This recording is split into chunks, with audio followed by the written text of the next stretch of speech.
A editora Árvore da Vida apresenta Alimento Diário. Série Gálatas, o único Evangelho, o Evangelho de Cristo.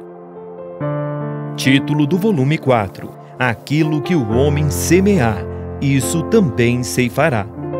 Autor: Pedro Dong.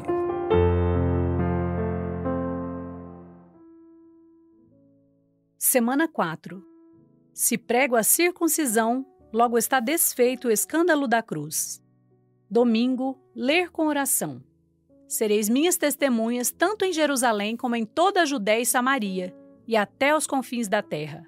Atos 1, 8. A verdade do Evangelho é inegociável.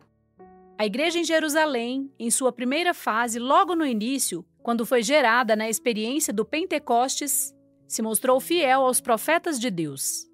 Ela não se submeteu às intimidações do establishment da religião judaica. Permaneceu fiel ao ensinamento dos apóstolos e à mensagem poderosa da cruz. Porém, infelizmente, isso não permaneceu por toda a sua história. Os judaizantes que haviam se convertido deturparam a verdade do Evangelho e o sentido da mensagem da cruz, ocupando gradualmente o espaço que antes era do apóstolo Pedro, e passaram a controlar a igreja. Foi um verdadeiro desastre. Essa história precisa ser sempre relembrada para que nunca caiamos no mesmo erro cometido por eles. O início da igreja em Jerusalém foi maravilhoso, marcado desde seu início por uma série de milagres, prodígios e sinais, como o que ocorreu em Pentecostes. Ao cumprir-se o dia de Pentecostes, estavam todos reunidos no mesmo lugar. De repente, veio do céu um som, como de um vento impetuoso, e encheu toda a casa onde estavam assentados. E apareceram distribuídas entre eles línguas como de fogo, e pousou uma sobre cada um deles. Todos ficaram cheios do Espírito Santo e passaram a falar em outras línguas, segundo o Espírito lhes concedia que falassem.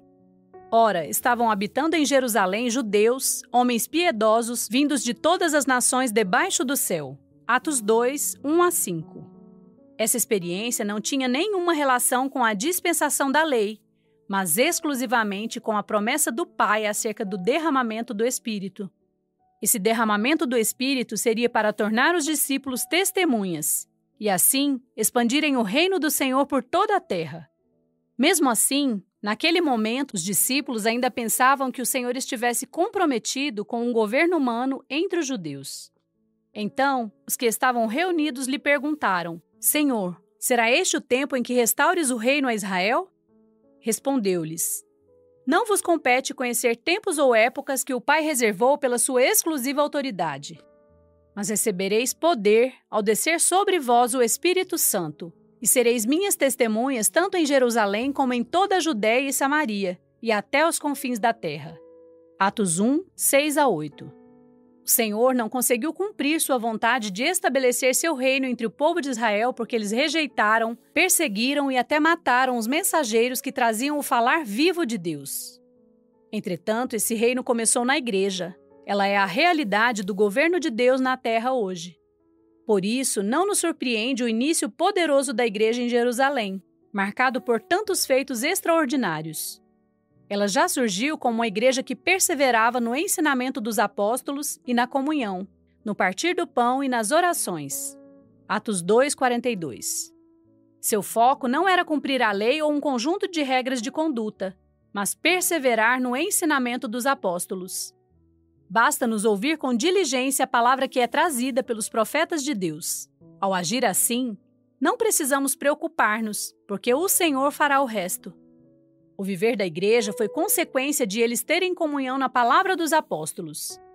Eles se reuniam normalmente, partiam o pão de casa em casa e se desapegavam dos bens materiais. Eles tinham tudo em comum. Ninguém considerava como seu o que possuía, suas próprias propriedades e patrimônios, mas as vendiam e distribuíam a quem tinha necessidade. Ninguém lhes mandou fazer isso. Foi uma reação orgânica de quem ouvia com diligência a palavra profética. Agora sim, o Senhor passou a ter um povo vivo na terra, pronto para fazer sua vontade.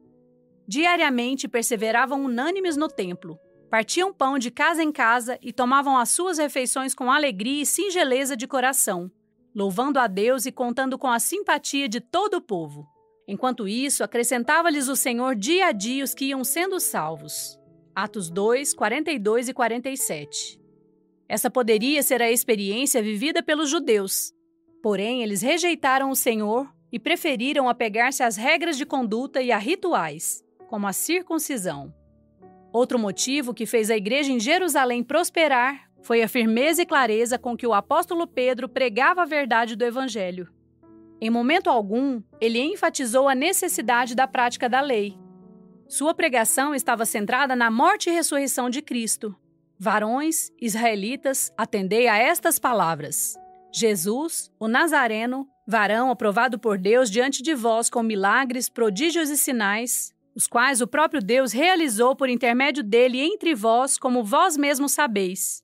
Sendo este entregue pelo determinado desígnio e presciência de Deus, vós o matastes, crucificando-o por mãos de iníquos, ao qual, porém, Deus ressuscitou rompendo os grilhões da morte, porquanto não era possível fosse ele retido por ela. Atos 2, 22 a 24. Observe que naquele início o foco da pregação de Pedro não era a lei de Moisés ou a prática da circuncisão, mas a morte de Cristo e sua ressurreição. Esse é um marco que inicia a dispensação da fé. Portanto, Pedro não estava preso à religião judaica. Pedro, pelo poder do Espírito, iniciou uma nova dispensação, uma nova era.